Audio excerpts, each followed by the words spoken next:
Well, you should be afraid of taking risks and pursuing something meaningful. But you should be more afraid of staying where you are if it's making you miserable.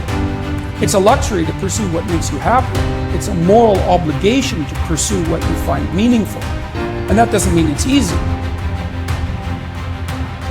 You don't achieve worthwhile goals quickly or easily. They take time.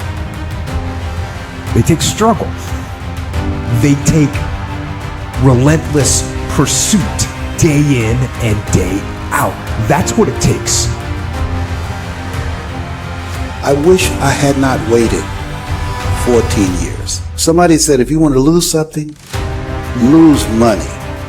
You can get that back. 8 out of 10 millionaires have been financially bankrupt. Walt Disney filed bankruptcy 7 times, had 2 nervous breakdowns. But don't lose too much. You know, if you take people, and I've told you this, and you expose them voluntarily to things that they are avoiding and are afraid of, that they know they need to overcome in order to meet their goals, their self-defined goals. If you can teach people to stand up in the face of the things they're afraid of, they get stronger. Success and failure are generally slow processes, either slowly building things up or gradually tearing down. You've got to pay attention. You have to watch. You have to watch every single second. There were 14 years I sat on the sideline. 14 years I said, I don't have an investor in me like Tony Robbins. 14 years that said, I don't have an MBA or PhD and I can't compete with these guys. I have the complexion of rejection.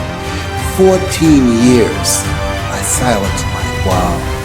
And so I regret that because there's some people that maybe if they'd heard my voice, they would not have turned to drugs.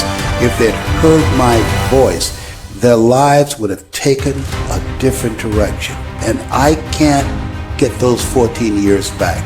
That haunts me and I think that drives me when I speak with such energy. I'm trying to make up for that time, but I can't.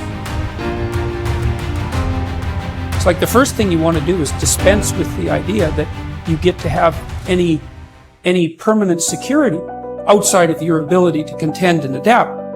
You're paying a price by sitting there being miserable. Yeah. And if you're miserable in your job now and you change nothing, in 5 years you'll be much more miserable and you'll be a lot older.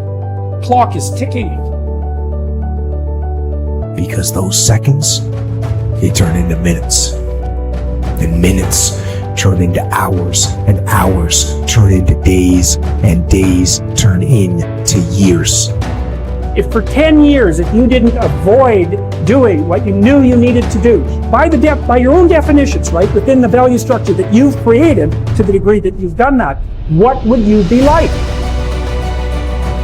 And so, that second that just went by, that counted. And so did that second. And so did that one. And in those precious seconds, you are either building or you are decaying. You are either gaining ground or you are losing ground in that second and in every second. Every second.